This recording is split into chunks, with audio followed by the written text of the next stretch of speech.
Hey BookTube, it's Charlie from Reader Turned Writer, and today I am doing a book haul! It has been a little while since I've done a book haul, about January.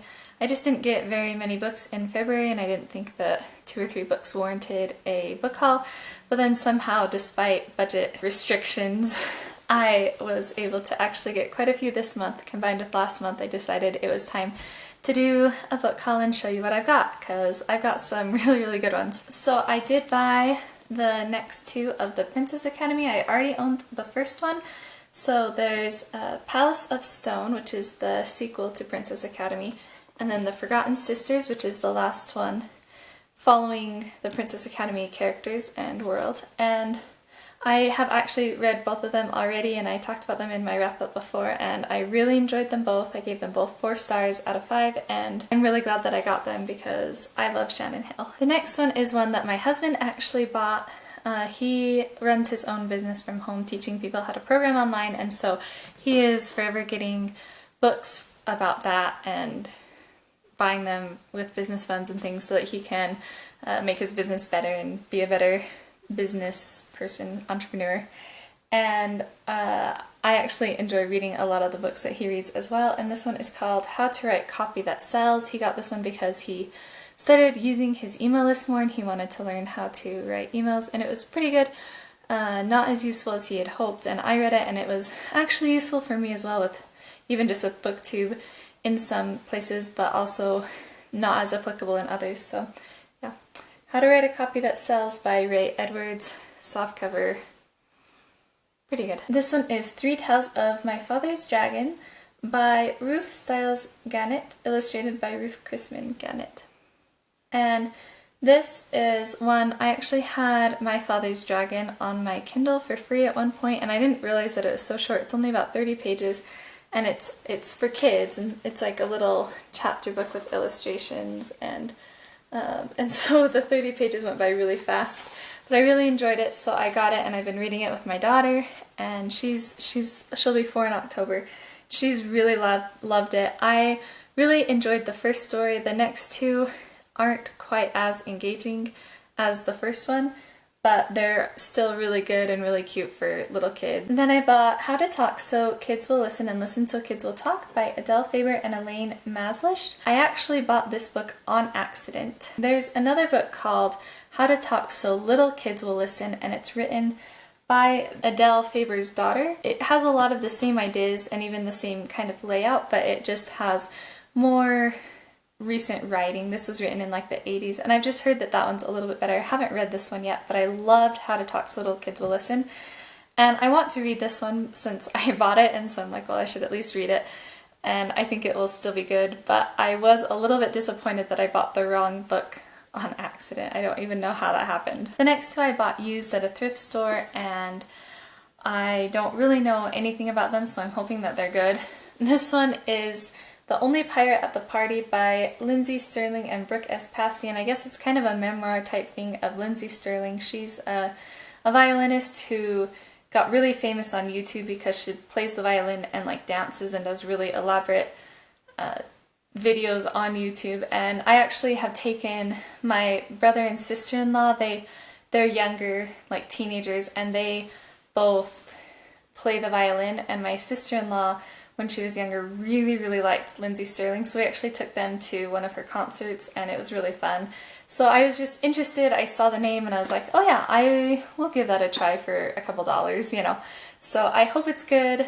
I'm not a huge memoir person, but I do occasionally like them, so hopefully this one is good. The other one I got at the thrift store is called Jane Austen in Scarsdale, or Love, Death, and the SATs by Paula Marantz Cohen. And apparently she's a best-selling author, and obviously I love Jane Austen, and so I just thought, why not pick this up? It looks pretty good. I'm hoping it's clean. I might look it up beforehand just to make sure. It's supposed to be like a romantic comedy, I think, and I'm excited to give it a try. Then I got Flipped by Wendelin Van Draanen, which is really funny because I just barely saw another booktuber do a video about how much she loved Flipped, and I love the book Flipped. I saw the movie first, and then I read the book years and years later after I was married, and I flipped for the book. It's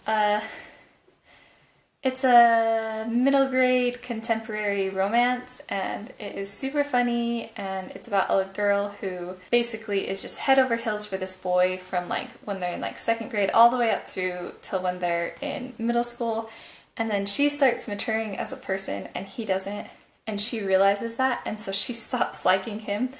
But then he realizes that he needs to start growing as a person and that she's like an amazing person, and it like flips. And it's just really, really funny and really, really cute, and it has so much in it besides just the middle grade romance, like so much. If you were going to read a middle grade romance, this is the one that you should read. I actually did not buy this book for me. I bought it for my sister-in-law, who actually has a YouTube channel.